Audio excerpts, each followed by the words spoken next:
Alright, it's Tamaki's episode to shine in the latest episode of My Hero Academia. Stay tuned. Chisaki sends his underlings to deal with us. Next time, Suneater of the Big Three. The only way UA's top students have gotten this far is by trusting in each other. What is going on, guys? My name is DJ Miles and I'm here to review the latest episode of My Hero Academia. This is episode 71, Suneater of the Big Three. And before we begin with this episode, if you can go ahead and like this video and subscribe to my channel for more anime content down the road. And I'm really excited because this Tamaki can actually prove himself to be someone worthy. If some of you guys watch Fire Force, then you know there's someone else who's also called Tamaki, and that Tamaki, well, let's just say they're nothing but blatant fan service that I think really hinders the entire show. But that's a different conversation for a different day, because this Tamaki not only has proven his worth in this flashback episode, but we also see why he's such a formidable foe against three formidable opponents. And I'm kind of interested to talk about them first.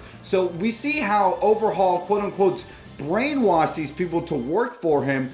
But if you're someone who's into a lot of debt, or if your heart gets broken, or if you just feel like killing yourself and you feel like you can't contribute to society, Overhaul says, in my world, even trash has worth. And we can see that these lackeys, they aren't really brainwashed. They really believe in Overhaul's philosophy. And that's why even if they do die in the line of battle, hey, at least they feel like they were worth something even in the end. So that was very interesting to note. But now let's actually talk about Tamaki, because again, the episode starts off with the flashback with Tamaki introducing himself in the 3rd grade. And then we see Mirio is so adorable in the 3rd grade. He's so energetic and enthusiastically positive. But we see through these flashbacks that Mirio isn't just this over-the-top confident guy. Tamaki is like, man, I can learn a lot from you. And Mirio tells him,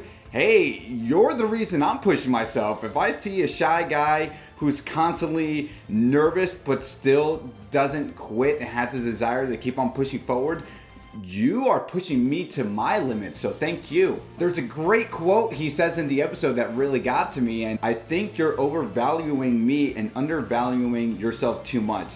That's why you call me things like the sun. You're someone more amazing than the sun. And that's how he gets his name, Suneater. Wow.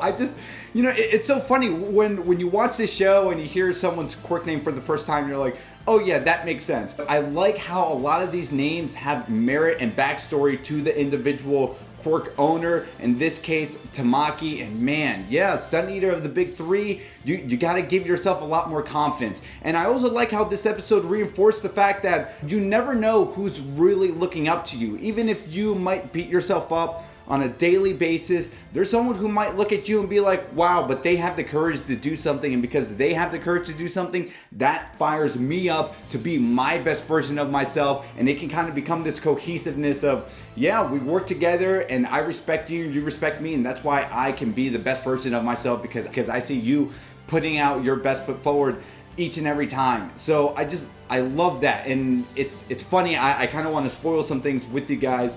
Not with My Hero Academia, but with an upcoming video I'm going to do where we're going to be talking about anime of the decade.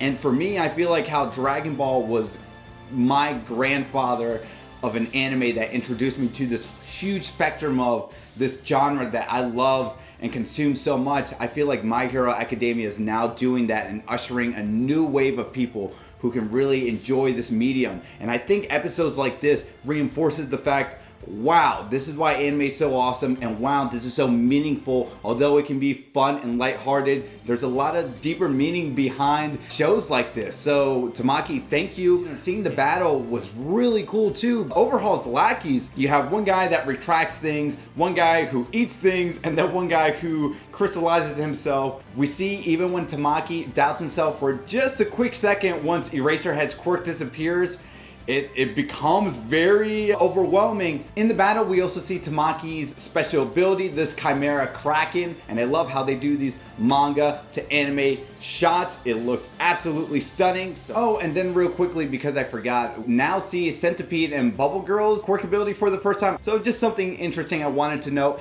And I also forgot to mention Overhaul's director, Aranaka, also has a few seconds to shine in this episode too, because now we see his quirk mimic ability heightened and amplified, and his quirk ability lets him go into objects and then freely control them from within. So what they do is they do this cool maze thing where, oh, this is why it's so hard to get into this place, because it's Aranaka's quirk that's manifesting all of it. I like how they do all those shots where it's really hard to see, and because of that, Mirio actually loses all the rest of the pro heroes. But we know Mirio can't do everything by himself, so we'll see what happens with that. I do want to mention that Fat Gum put a lot of trust in Tamaki despite him being just a student. That was a quick moment in the episode, but I think it really affected me because he told everyone he's the strongest out of all of us. You just have to believe him, okay? He was an emotionally weak character, but he worked his way up to become UA's big three. I also like this moment when the good guys, even when they want to look out for one another, he's like, no, we have to believe him. We know the